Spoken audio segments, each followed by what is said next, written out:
All right, all right, all right. What is up, everybody? Welcome to the Four Horsemen podcast. Actually, we are one horseman short. Apparently, he passed out yet again on us. So, I am your host, Josh Van Cleve. As with me, I have Brent Ocker. How are we doing tonight? I'm doing good. Good. And Alex Deviney Stoner. How about you? You know those little sticker charts when you're kids and you get a sticker every time you do something good? I think we're going to start doing that for Romine for every time he makes it to a podcast. I think that's what we're going to have to start doing. And then if he gets all the way to the end, then he gets a treat. I like that. Get motivated and keep him awake. Apparently, this guy just can't fall asleep. You know, if he's got sleep apnea or not sleep apnea. What's that called when he falls asleep all the time? Narcolepsy? Narcolepsy, yep. Maybe that's just Romine. Who knows? Yeah, he's narcoleptic. All right. So on this podcast, we are kind of going to talk about players, what to do with them that you may have that you kind of have questions in the air. Good players, mediocre players, players that like you really kind of have questions like, what do we do with? Like Andrew Luck, Ezekiel Elliott, Darkwa, Chris Thompson. Those type of players just kind of run through. We got a list of more too, but we're just kind of run through those players and just kind of see what we should do with them. Should we trade them, sit them, start them? Let's just kind of answer all those questions that we have, and I know that you guys may have as well. So we're going to get through those. So the first person I want to start off with is Orleans Darkwa. He just goes off on Denver. It goes over for 116 yards, and which is just mind blowing because before that the Giants' offense had not produced anything close to that. So. And Denver's defense was holding every running back like below 30 yards a game. Absolutely. Yes. It's a very shocking game. Very shocking game. So, but this is football. So, what do you guys say? Do you guys trust him going forward? Do you think that they're going to continue on with just running the ball? Anyone feel free to jump in and just what are you guys' thoughts on him? I don't think that you can really trust anything about the Giants' offense at this point. I mean, they've lost so many players, and we're still kind of trying to figure out. Like a week and a half ago, they were talking about Wayne Gallman coming in and maybe taking over that starting job. Well, Darkwa has at least pushed it back for another week. Now we'll see what happens. I wouldn't be shocked if we are a couple of weeks down the road and Wayne Gallman is actually a starter. Not because he's that amazing, but just because they're trying to figure out something that's going to work. I mean, not to completely throw him out, but the Giants are probably not making the playoffs. So I wouldn't be shocked if we saw some, mixing of players to see what combination might work. But I think that mostly, you're hoping if you picked him up off waivers, it probably means you're a little bit desperate, myself included, that you're kind of hoping that there's a spark that can continue. But, Darkwa has had that kind of ability. And even last year, he would, have a few games here and there where he was obviously the best running back on the team. So maybe this is the start of something, but more likely than not, it's going to be rough going for anything coming out of New York. Yeah, Darkwa, he has a big injury history, I feel like. And just like you were saying, he has these big games here and there every season that make you want to just own him. Now, he just had this huge game against Denver, which was very shocking, like we said. I still think he's worth an ad. Like, there's got to be someone there in that terrible offense that runs the ball. Someone has to. Yeah. Whether that's 10 rushes a game, whether it's 5 rushes a game, that offense has to rush the ball with someone. And Paul Perkins, he's been hurt all season. He doesn't seem like the guy. Neither does Gallman yet, but I think Orleans Dark was definitely worth the ad. But do you start him? I don't know.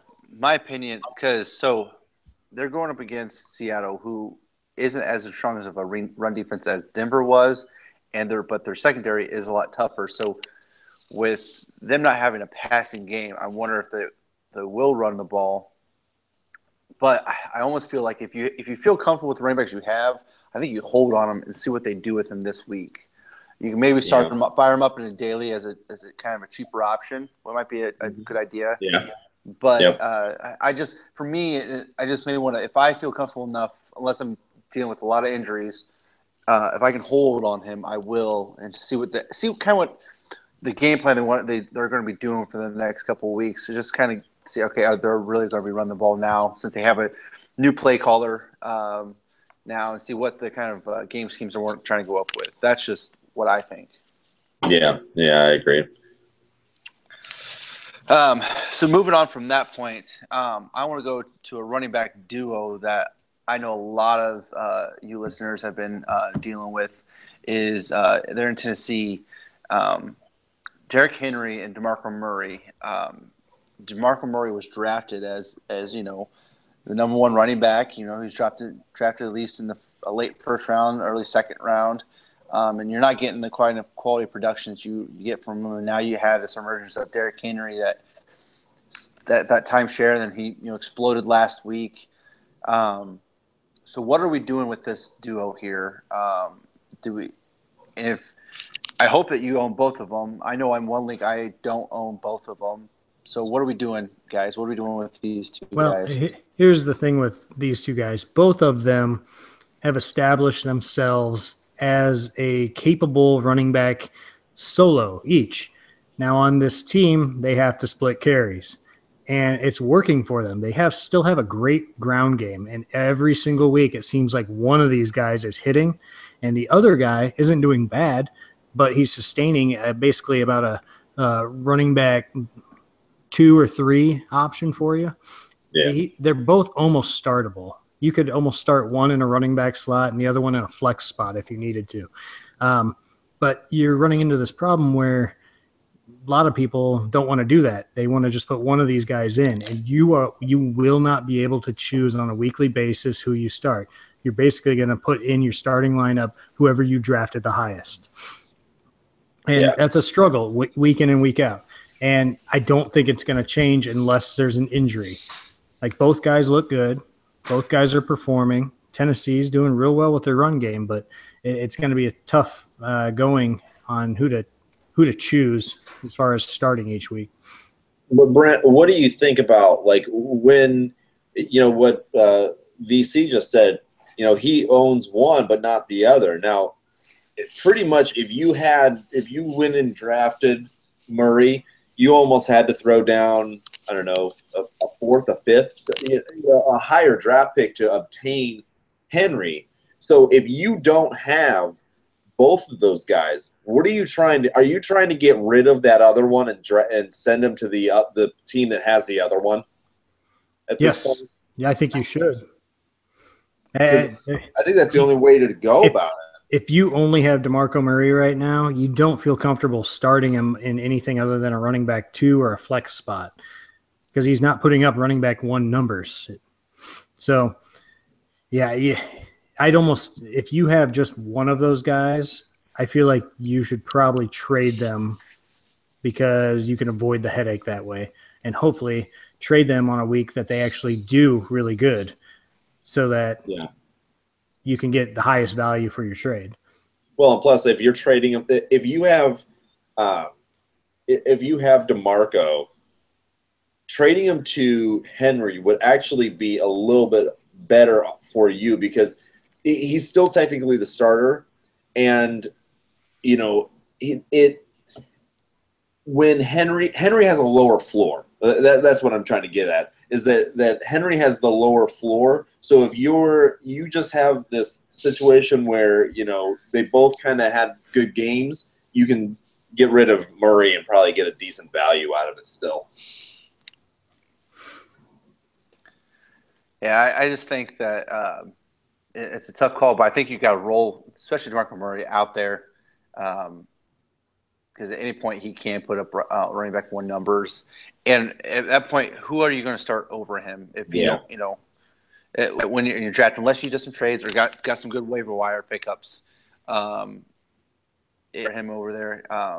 it's going to be tough to trust him. But like I said, in this running back depleted, scarce league right now, you got to run out with DeMarco Murray. You got to give him what you got. So I guess just you guys have anything else to add on those two guys that maybe you think, or you want to move on? I think it's pretty much. I'm hoping that one of them gets hurt and you have a running back. You have a top 5 running back after that. Yeah, we don't wish injury. Yeah, we don't wish injury upon anybody, but this would definitely clear things up. I guess I'd much rather have like this running back headache versus like a Seattle running back headache, that type of thing. Oh yeah, that's one positive thing to look at this and all. Let's go from one headache to another. Ezekiel Elliott.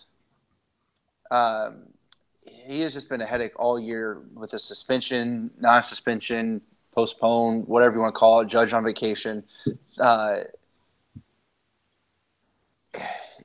What are we doing with this guy? Because I know there's many owners that are just so frustrated. They're like, okay, am I going to have him? Am I going to not have him for this season?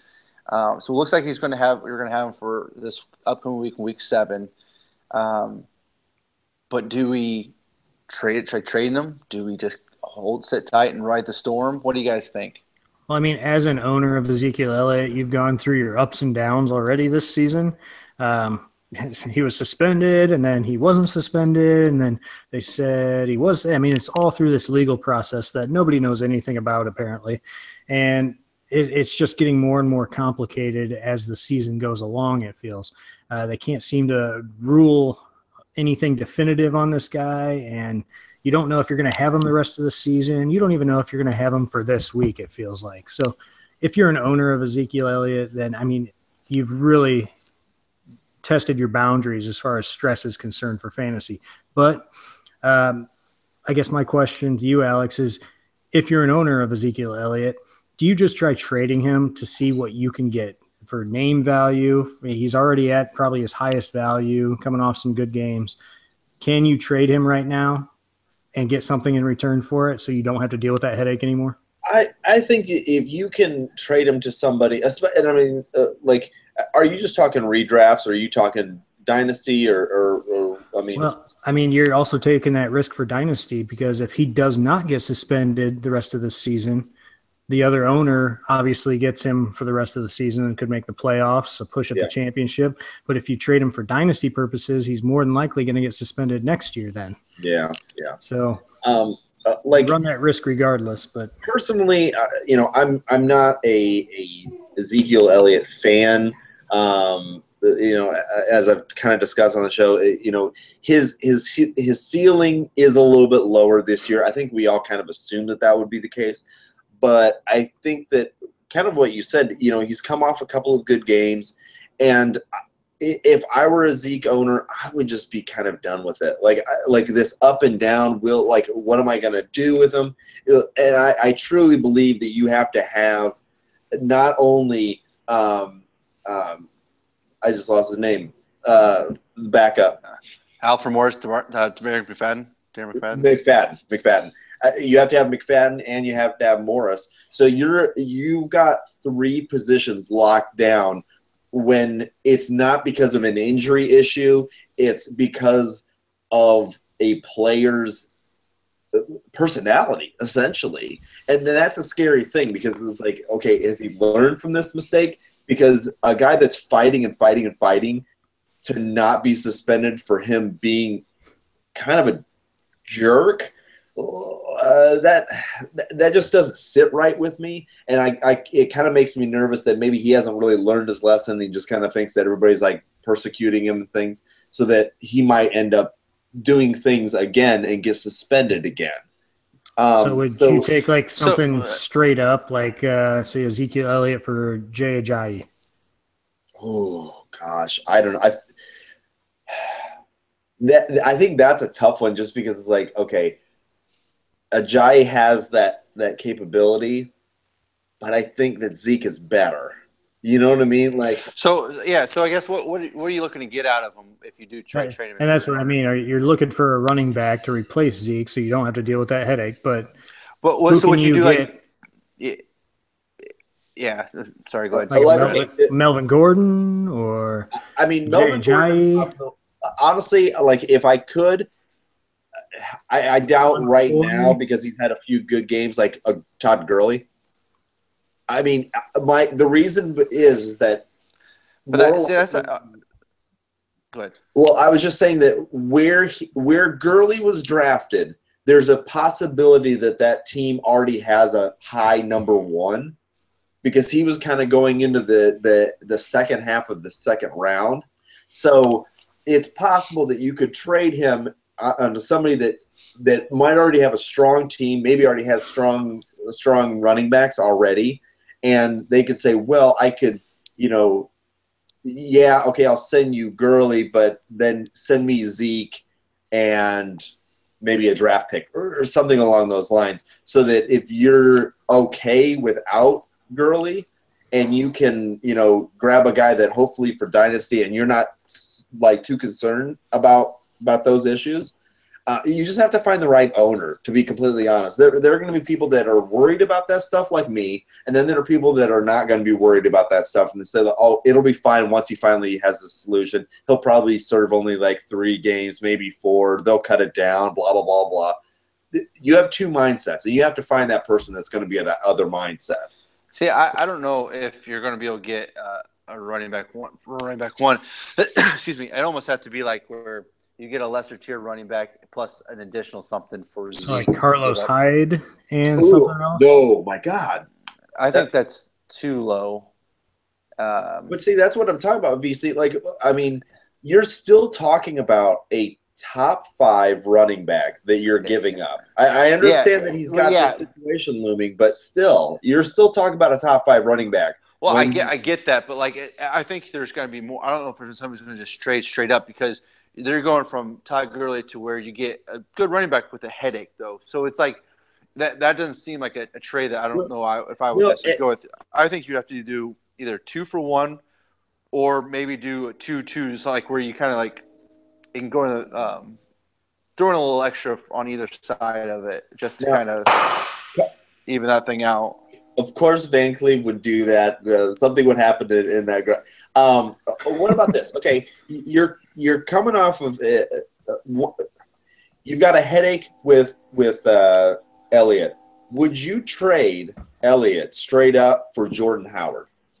Much more boom or bust, but you're still getting a number one. But maybe they would rather have the headache of a few suspended games, but more consistent play.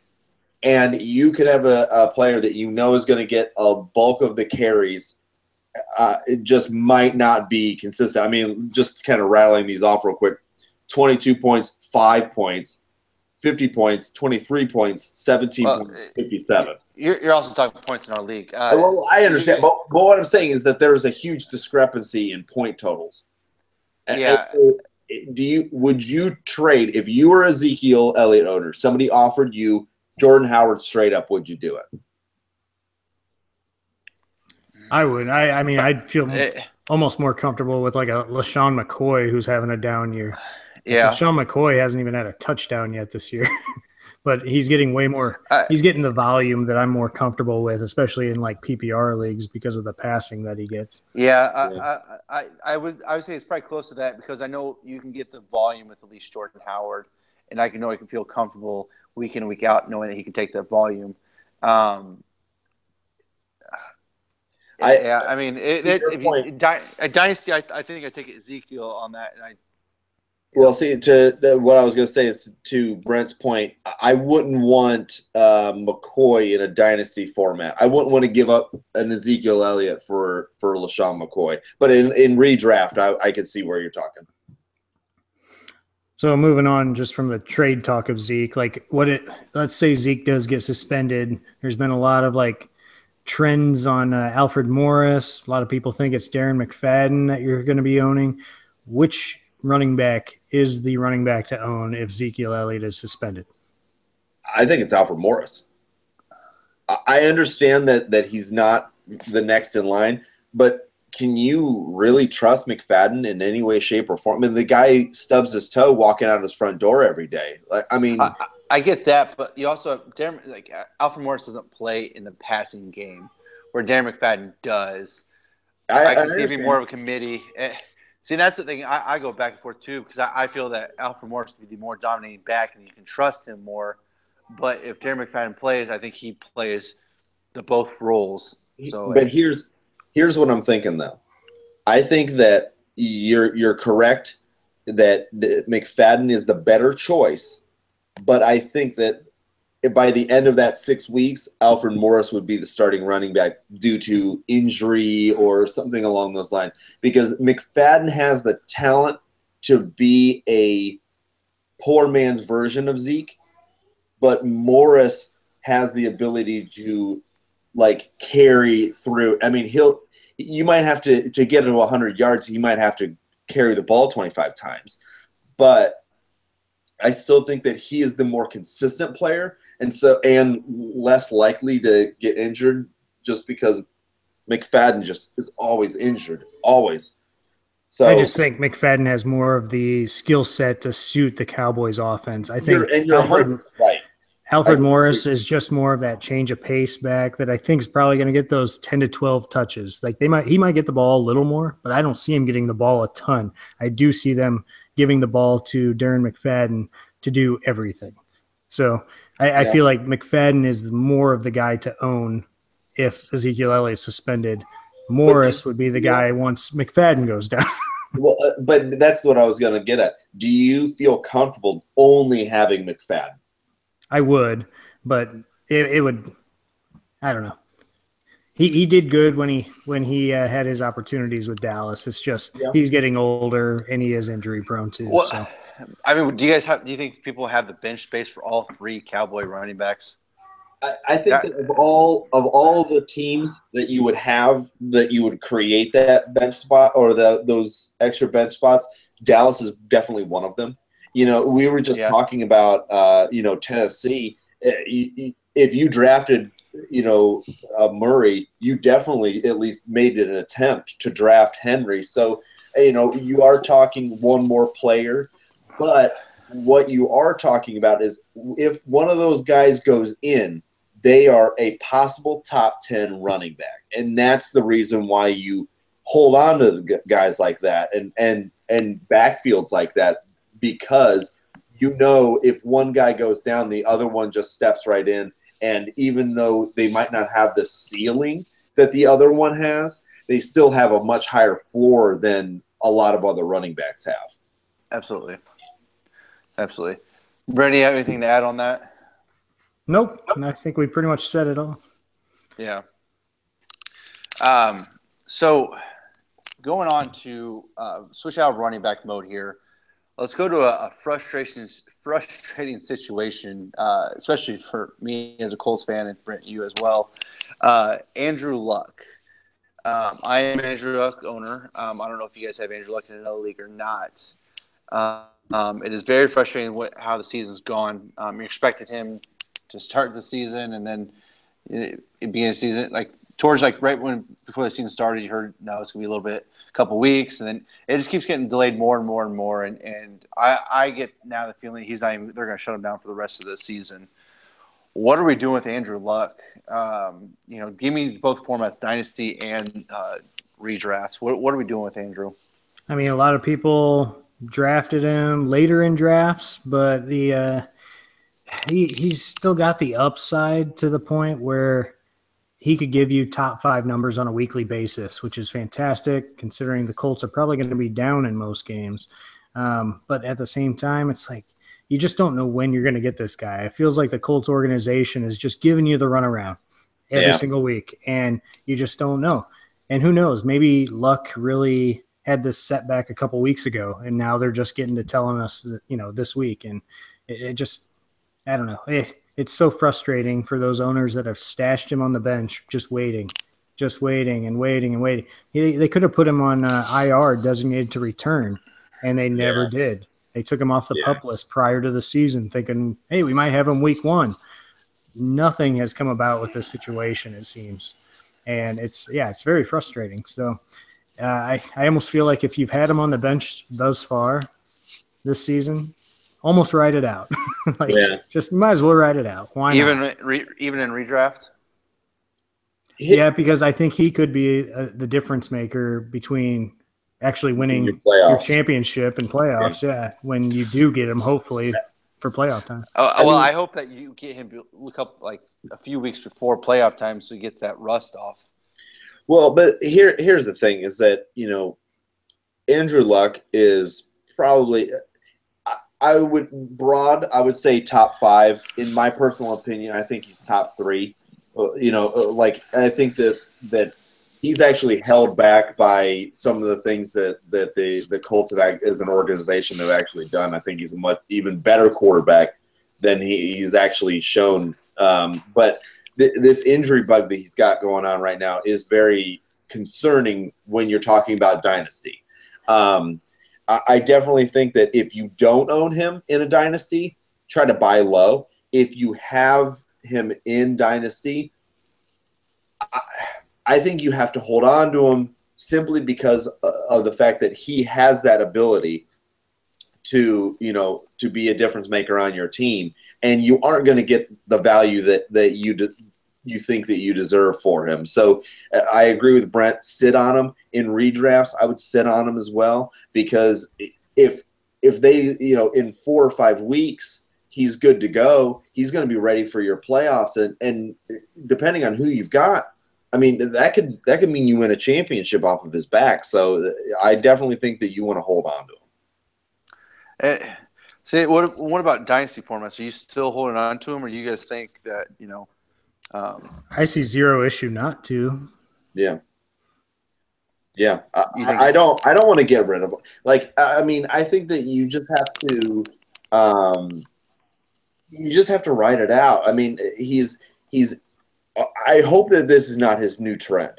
I hope this is not, every year we're discussing something else that's wrong with Andrew Luck. I hope that, honestly, if I were a dynasty holder of Andrew Luck, I'm hoping that they sit him down for the rest of the season.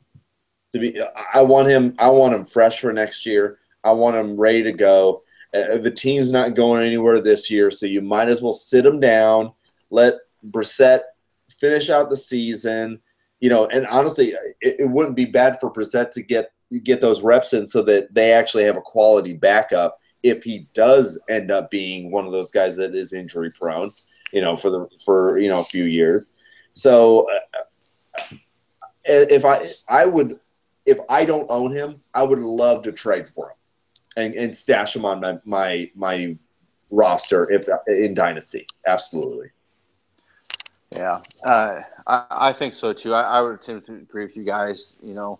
He's one of those players. If you don't have to get, unless somebody offers you a decent price for him, I think you just stash him, because I'm not sure if you'll be able to get the return on him. Like I said, you've made it this far, and then the kind of return that you may get on him, I don't know if it'd be worth it. Yeah. Unless you're trying to look to win this year, but like what the player you would get in return, is it really going to be the difference maker for At best, you could get like a wide receiver 2. Maybe. You think at best? Yeah. I would not want to get rid of one of the best quarterbacks in the league, hurt or not, for just somebody scraps. That's what you'd be getting. You'd be getting somebody scraps. Yeah, that would be a tough call to do. Man, I don't know. Me as a Colts owner, Andrew Luck owner, it's difficult. But then also as a Colts fan, this is just really frustrating what the Colts are doing. I honestly think they didn't put him on the. They took him off the pup list and didn't put him on designated to return, so they can sell tickets. I almost think. I would give that hope. I mean, smart on their part for business side, but it makes me hate them as a fan. Yeah. So is it really smart if your fans are pissed off at you? Well, the thing is that the casual fan doesn't think that way. The casual fan, we know that. But the casual fan, they'll just be like, "Oh, he just had a setback." Like, He'll be back to normal in a week. yeah. Yeah. He'll start next week. Yeah, for sure. Yeah. So, but do you guys have anything to add on that, or do you have any other players that you kind of have on your list as like what to do with them? I just had one thing because we've kind of brought this up before. We've got a couple of players. More so, we got Buck Allen. We've got Chris Thompson. Are there any more of those kind of weird pass catching backs? Duke Johnson. Duke Johnson. One of those Duke guys. Johnson. Tariq Cohen. I mean, even Jerick McKinnon, I think, falls in that category. Even though he's blown up these past 2 weeks, I think he's kind of that guy that's like he can be a volatile. Like, are there any of those? Are there any of those guys that you are willing to start week in and week out? I know one of my leagues I'm starting, and we kind of have like more flex spots, but Javaris Allen, I'm starting. It was good for me, and then he went kind of that rough patch, but it's been decent enough to get me by and put some decent points on there, especially if I've had injuries and stuff with that. I think you've got to. The thing that scares me with Jerick McKinnon is he's still splitting workloads, even though he's producing with what he's getting. He's also injury prone too. Yes, but he suits that kind of offense a little bit more. Mm-hmm. He's not going to take on the full Dalvin Cook role, but he kind of suits that offense. He's more Dalvin Cook-esque than Latavius Murray. Yeah. And I think it's Chris Thompson. He can be just amazing, but he's too volatile for me because you'll have a couple weeks where you're not getting anything out of him, and a couple weeks where he's just booming. So. I think, but Javaris Allen, I think they want to have him in that role consistently, and they want that offense is just horrendous, and I think that they don't really have many playmakers, and I think he's one of the playmakers on that team. I think all those guys are performing as a running back too right now. When you should be making the decision whether or not they should be your flex option. And you're not even comfortable doing that on most of these players. Javaris Allen, the only time I'd actually start him is when Terrence West is out. Right now, he seems to be the only pass-catching running back on the Ravens. So that's why he has fantasy upside right now. So I do agree with you there, as long as Terrence West is out. Chris Thompson, though, I got to looking at it a little bit. Look at the wide receivers for Washington. And that's what's different from years past with Kirk Cousins' offenses is the wide receivers aren't putting up hardly any fantasy-relevant points. Jamison Crowder, Terrell Pryor, Jordan Reed, Vernon Davis, all these guys are just not performing for fantasy. Who's getting all the production? It's Chris Thompson. They're passing it to that guy only, it seems, and he's blowing up. So I would say, it sucks because you could have that down week, but it seems like the offense is running through Chris Thompson, especially in the passing game. My biggest fear about Chris Thompson is his size. And got small running backs like that just get obliterated. And I'm just waiting for him to get hurt. Well, they've been limiting his touches. He's been averaging maybe 8 to 12 touches a game. And then the past game, they gave him 20, over 20, I think. And I was worried for him, but he performed again. So I don't know. It just right now, I'd say Chris Thompson and Javaris Allen are the most. I like them for flex options for sure, but probably not as my running back 1 or 2. Yeah, I agree. No, absolutely no. Now, I would be scared if they were my running back 1 or 2. I agree with you on that one, Brett. Yeah. So, all right. That was a good one, Alex. I'm glad you brought that up. Is there anything else that you guys want to touch on right before we're going to probably end this show? No, I don't think. Nope. Okay. Well, I want to invite all you listeners to send us any questions or comments that you have. Follow us on Twitter. That is the 4 Horsemen Pod on Twitter. Also, go ahead and feel free to email us at 4horsemenpod@gmail.com. I also It want to doesn't give you even have to be football related. Email us what you think happens to Romine every single time that he isn't on the program. Where's Romine? Yeah, It's that question. Hashtag where's Romine? And we would love to hear your guys' response to where you guys think Romine is or what he is doing up to right now.